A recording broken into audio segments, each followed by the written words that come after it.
ರಾಜ್ಯ ಸರ್ಕಾರ 5 ಗ್ಯಾರಂಟಿಗಳಲ್ಲಿ ಬಹುಮುಖ್ಯವಾದ ಗೃಹಲಕ್ಷ್ಮಿ ಯೋಜನೆ ಇದೀಗ ಸರಿಯಾಗಿ ನಡೆಯುತ್ತಿಲ್ಲ ಎಂಬ ಕೂಗು ಎಲ್ಲೆಡೆ ಕೇಳಿ ಬಂದಿದೆ. ಇದಕ್ಕೆ ಕಾರಣ ಕಳೆದ 3 ತಿಂಗಳಿಂದ ಬಾರದ ಗೃಹಲಕ್ಷ್ಮಿ ಯೋಜನೆ ಹಣ.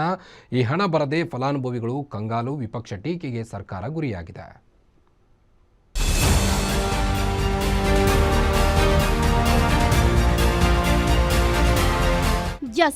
ರಾಜ್ಯ ಸರ್ಕಾರದ ಬಹುಮುಖ್ಯ ಯೋಜನೆಗಳಲ್ಲಿ ಒಂದಾದ ಗೃಹಲಕ್ಷ್ಮಿ ಯೋಜನೆಯನ್ನ ಸರ್ಕಾರ ಸರಿಯಾಗಿ ನಿರ್ವಹಿಸುತ್ತಿಲ್ಲ ಅನ್ನೋ ಮಾತು ಕೇಳಿ ಬಂದಿದೆ. ಯಾಕಂದ್ರೆ ಕಳೆದ 3 ತಿಂಗಳಿನಿಂದ ಸರಿಯಾಗಿ ಗೃಹಲಕ್ಷ್ಮಿ ಯೋಜನೆಯ ಹಣ ಫಲಾನುಭವಿ ಮಹಿಳೆಯರ ಬ್ಯಾಂಕ್ ಖಾತೆಗೆ ಬಂದಿಲ್ಲ. ಇದು ರಾಜ್ಯದ ಗೃಹಲಕ್ಷ್ಮಿ ಫಲಾನುಭವಿ ಮಹಿಳೆಯರ ಅಸಮಾಧಾನಕ್ಕೆ ಕಾರಣವಾಗಿದೆ. ಇನ್ನು ಗೃಹಲಕ್ಷ್ಮಿ ಯೋಜನೆಯ ಹಣ ಬಿಡುಗಡೆ ಮಾಡದೇ ಇರೋದು ಎಂದು ವಿಧಾನಸಭೆಯಲ್ಲಿ ಆರ್ ಅಶೋಕ್ ಈ ವಿಷಯವನ್ನ ಪ್ರಸ್ತಾಪಿಸಿ ಸರ್ಕಾರದ ವಿರುದ್ಧ ತಿರುಗಿ ಬಿದ್ರು. ಗೃಹಲಕ್ಷ್ಮಿ ಅದರಲ್ಲಿ 5,000 ಪ್ರಸ್ತಾಪ ಮಾಡಕ್ಕೆ ಅವಕಾಶ ಮಾಡಿಕೊಡಬೇಕು ಮತ್ತು ಮಾರ್ಚ್ ಅಲ್ಲಿ ಕೊಟ್ಟಿಲ್ಲ ಅಂತ ಹೇಳಿದ್ರು. ವೋಟ್ ಚೋರಿ ನಡೆದಿದೆ. ಉತ್ತರ ಮಾಡಿದ್ರು. ಅದನ್ನ ಅದಾದ್ಮೇಲೆ ನೀವು ಯಾರು ಆರೋಪಿಗಳಂತ ಗುರುತಿಸಿದ್ದಾರೆ SIT ಅವರು ಅಂತ ಹೇಳಿದ್ರಿ. ಸೋಮವಾರ ಅಧ್ಯಕ್ಷರೇ ಶಾಮನೂರು ಅಧ್ಯಕ್ಷರೇ ಅದಕ್ಕೋಸ್ಕರ ದಯವಿಟ್ಟು ಅದಕ್ಕೆ ಉತ್ತರ ಬೇಕಲ್ಲ.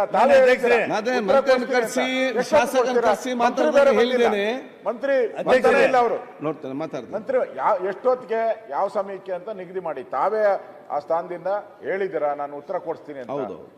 ಇನ್ನು ಈ ಬಗ್ಗೆ ವಿಧಾನ ಪರಿಷತ್ ಪ್ರತಿಪಕ್ಷ ನಾಯಕ ಛಲವಾದಿ ನಾರಾಯಣಸ್ವಾಮಿ ಸಹ ಗೃಹಲಕ್ಷ್ಮಿ ಹಣ ಸಮರ್ಪಕವಾಗಿ ವಿತರಣೆಯಾಗ್ತಿಲ್ಲ, ಯಾವ ಲಕ್ಷ್ಮಿ ಮನೆಗೆ 5,000 ಕೋಟಿ ಹಣ ಹೋಗಿದೆ ಅಂತ ಸರ್ಕಾರ ಹೇಳಲಿ ಅಂತ ಸರ್ಕಾರದ ವಿರುದ್ಧ ತಿರುಗಿ ಬಿದ್ರು. ಈ ಕೂಡಲೇ ರಾಜ್ಯದ ಮಹಿಳೆಯರಿಗೆ ಹಣ ನೀಡದೆ ಇದ್ರೆ ರಾಜ್ಯಾದ್ಯಂತ ಹೋರಾಟ ಮಾಡೋದಾಗಿ ಎಚ್ಚರಿಕೆ ನೀಡಿದ್ರು. ಬರೀ ಅದು 5,000 ಕೋಟಿ ಅಲ್ಲ, ಸುಮಾರು ಕೆಲವರಿಗೆ 2 ಕಂತು ಬಂದಿದ್ದು ಬಿಟ್ರೆ ಇದುವರೆಗೂ ಅನೇಕರಿಗೆ ಬಂದಿಲ್ಲ. ಎಲ್ಲ ದಾಖಲೆಗಳನ್ನು ತಂದು ಕೊಟ್ಟಿದ್ದಾರೆ, ಇವತ್ತಿನವರೆಗೂ ಅವ್ರಿಗೆ ಬಂದಿಲ್ಲ. ಎಲ್ಲಿ ಹೋಯ್ತು ಗೃಹಲಕ್ಷ್ಮಿ? ಯಾವ ಲಕ್ಷ್ಮಿ ಮನೆಗೆ ಈ ಹಣ ಹೋಗಿದೆ ಹೇಳ್ಬೇಕಲ್ಲ.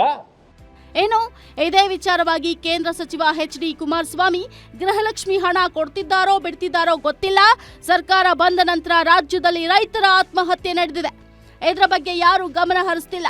ಗೃಹಲಕ್ಷ್ಮಿ ಯೋಜನೆ ಗ್ಯಾರಂಟಿ ಕೊಟ್ಟು ರೈತರ ಪರಿಸ್ಥಿತಿ ಹೀಗೆ ಆಗುವಂತೆ ಮಾಡಿದೆ ಅಂತ ಆಕ್ರೋಶ ವ್ಯಕ್ತಪಡಿಸಿದ್ರು.